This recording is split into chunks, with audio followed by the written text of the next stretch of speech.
izinkan saya menyampaikan progres transformasi yang sedang dijalani oleh perusahaan. Ini akhlak yang apik. Apik ini sebenarnya values kita yang sebelumnya. Jadi kita akan selalu melakukan transformasi, sebagaimana yang kita yakinin bahwa transformasi itu bukan sebuah tujuan, tapi sebuah proses yang berkelanjutan. Jadi ada beberapa trigger dari transformasi. Yang pertama kalau di lingkungan kita adalah peluang industri jalan tol yang masih terbuka, yang masih sangat bagus. Ini tentunya seiring sejalan dengan concern daripada government kita untuk tetap melakukan pembangunan infrastruktur. Kalau sebelumnya arahan strategis kita adalah progresif dalam pembangunan, sebagaimana kita ingat bahwa 3 tahun ke belakang, kemarin 2016, 17, 18, 19 itu kita doubling bisnis. Kita mendouble bisnis hanya dalam waktu 3 tahun. Jadi 600 km kita bangun dalam waktu 3 tahun, sehingga kita secara investasi juga sangat tinggi di 3 tahun kemarin dan hasilnya memang sangat bagus. Nah, saat ini kita melakukan penajaman RJBP kita dengan menggunakan arahan strategis bahwa kita sustain growth dengan melakukan aset recycle. Jadi memang ini menjadi arahan strategis kita. Kemudian yang kedua adalah triggernya kompetisi ya. Kalau peluangnya besar, tetapi kompetisinya juga semakin ketat. Nah, kita juga tahu bahwa Jasa Marga yang tadinya, yang sebelumnya adalah satu-satunya BUMN yang mengusahakan jalan tol, bahkan kita juga pernah menjadi posisi sebagai otorisator. Saat ini ada beberapa BUMN yang mendapatkan penugasan yang sama untuk mengelola jalan tol. Kita tahu ada teman kita Waskita, kita tahu ada HK yang juga mengoperasikan jalan tol. Kalau di entitas swasta, ada beberapa swasta nasional yang cukup besar, Astra Group, kemudian kelompok usaha Gramedia, kelompok usaha Citra, kelompok usahanya Marga Bumi Matra Raya, dan masih banyak sekitar 30 swasta yang sekarang mengoperasikan jalan tol di Indonesia. Termasuk juga banyak investor asing yang berminat untuk memasuki industri jalan tol di Indonesia. Jadi ada dari Malaysia, dari yang sudah ada nih, Road King itu dari Hong Kong, dari China, kemudian dari Australia juga ada, dari Kanada. Jadi industri ini ternyata menarik minat dari investor asing. Nah, yang berikutnya adalah selain tadi banyak investor asing, juga adanya kebijakan terkait dengan mass rapid transport. Jadi kalau kita lihat di kota-kota besar di Jabodetabek ini, begitu masifnya pembangunan MRT, LRT, Transjakarta yang juga diikuti oleh beberapa daerah baik di Jawa Timur, Jawa Tengah, Jawa Barat, bahkan di Bali sekarang sedang mencanangkan pembangunan kereta tanpa rel yang menghubungkan antara bandara ke Sanur, ke daerah-daerah wisata. Nah, ini sehingga memberikan banyak pilihan kepada masyarakat untuk menggunakan moda transportasi umum.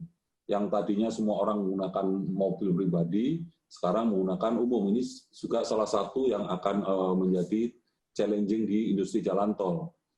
Yang trigger berikutnya adalah ekspektasi dari stakeholder yang semakin meningkat.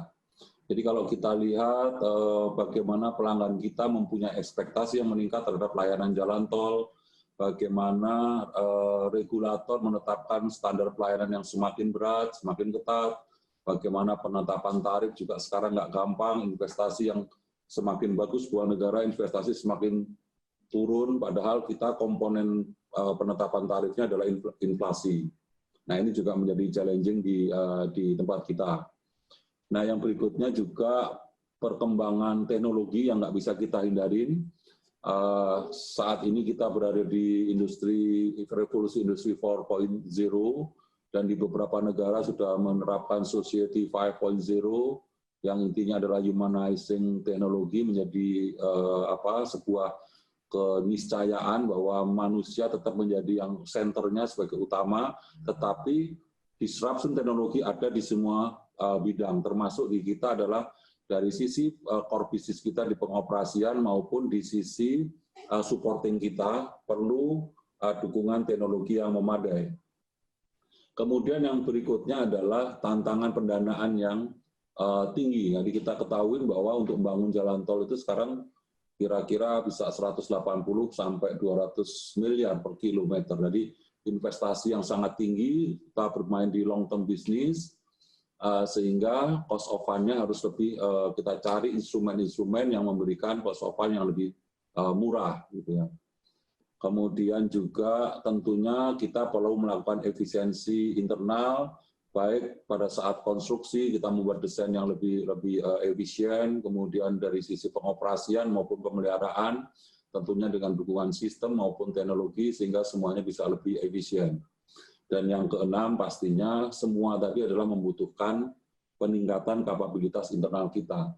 Terlebih lagi bahwa kita saat ini sedang berada di satu kondisi pandemik yang kita belum tahu kapan ini akan berakhir. Jadi kita sekarang sedang menerapkan pola-pola kebiasaan baru yang ini menuntut juga concern kita terhadap masalah kesehatan. Nah, kita tahu bahwa kondisi pandemik ini berdampak kepada hampir semua sektor usaha, termasuk juga di Jasa Marga. Kita ketahui bahwa target kita sampai saat ini tidak bisa sesuai dengan target yang kita telah tetapkan, masih sekitar 20-23% di bawah target yang kita tetapkan. Nah, ini tentunya memerlukan dukungan atau komitmen dari semua pihak, termasuk dari karyawan, bagaimana kita bisa keluar dari permasalahan saat ini. Nah, kita tahu bahwa driver dari transformasi adalah leaders. Jadi dalam employee value proposition yang kita miliki, leadership menjadi key drivernya. Oleh karenanya, Dirut kita Pak Bukti sudah menyampaikan pesan tanggal 9 Juli untuk menerapkan budaya kerja sesuai dengan core value BUMN akhlak, dengan beberapa pointers bahwa tetap belajar dimanapun, kapanpun, dengan media apapun. Dan pesannya berikutnya adalah terus bertumbuh dan bersinergi, selalu berkontribusi untuk kemajuan negeri. Jadi sudah berbicara, sudah bukan level di perusahaan saja, tapi berkontribusi untuk kemajuan negeri, kemudian disiplin dan jaga kesehatan dan tingkatkan imunitas ini, karena kita masih berada di dalam konteks pandemi. Jadi kita yakinin bahwa leaders sangat berpengaruh, sangat mempengaruhi dalam proses transformasi, termasuk juga transformasi budaya. Jadi pada awal Juli kita menerima surat edaran dari Kementerian BUMN nomor 7 tentang core values daripada SDM BUMN, yang intinya adalah seluruh BUMN di Indonesia menggunakan satu core values yang sama, yaitu akhlak. Akhlak ini nanti akan lebih jelasnya akan dijelaskan oleh guru kita, yang kebetulan beliau adalah yang meracik. Nah, dulu pada saat itu beliau ikut meracik, ikut meramu akhlak ini, sehingga dia menjadi satu-satunya values seluruh BUMN. Kita punya BUMN 140 BUMN yang tadinya masing-masing punya value sendiri-sendiri. Nah, sekarang ini dijadikan satu menjadi yang namanya akhlak ini. Akhlak ini menjadi satu-satunya core value BUMN di seluruh BUMN di Indonesia. Nah, kalau kita lihat akronimnya akhlak ini adalah amanah, yang maknanya adalah memegang teguh kepercayaan yang diberikan, kemudian kompeten adalah terus belajar dan mengembangkan kapabilitas, harmoni dalam ini saling peduli dan menghargai perbedaan, kemudian L ini mewakili loyal, berdedikasi dan mengutamakan kepentingan bangsa dan negara, kemudian adaptif adalah terus berinovasi dan antusias dalam menggerakkan ataupun menghadapi perubahan, dengan K yang terakhir adalah kolaboratif, membangun kerjasama yang sinergis. Nah, tim sudah melakukan evaluasi melakukan cross metric antara masing-masing values tadi dengan values yang kita miliki, APIX. Ya. Jadi kalau kita lihat di sini, di sumbu yang vertikal ini kita gunakan akhlak, kemudian yang di sumbu horizontalnya kita gunakan values APIX. Jadi agility itu kira-kira sama dengan adaptif, kemudian profesional itu sama dengan kompeten dan kolaboratif, integrity itu memenuhi value di akhlak adalah amanah, kemudian customer focus adalah amanah, harmonis, dan kolaboratif. Nah, kalau yang di sebelah kanan ini kita berbicara perilaku utamanya. Jadi ada beberapa perilaku utama baik dari APIK maupun dari akhlak yang kita coba cross-metrikan sehingga memang antara APIK dengan akhlak ini ternyata align. Jadi alhamdulillah kita nggak terlalu banyak berubah. Jadi nilai-nilai yang kita yakini menjadi inti daripada akhlak. Nah, jadi ini nanti mungkin secara detail akan lebih pasnya disampaikan oleh guru kita. Jadi tadi saya sampaikan amanah ini meaning-nya atau maknanya adalah memegang teguh kepercayaan, kemudian do dan don'ts-nya seperti apa, perilaku utamanya dan perilaku yang dilarangnya seperti apa. Nah, ini mungkin saya nggak akan masuk ke sini, saya akan coba terus lanjut lagi. Nah, ini mungkin jadi penekanan kita bahwa timeline kita untuk menerapkan akhlak ini adalah sejak adanya surat edaran Menteri BUMN mengenai penerapan tata nilai akhlak di seluruh BUMN tanggal 1, dibentuk dalam surat edaran, kemudian kita juga langsung menerima sosialisasi waktu itu dengan Pak Alex Dedi dan juga Pak Ari Ginanjar kalau saya itu waktu itu ya, tanggal 7 Juli.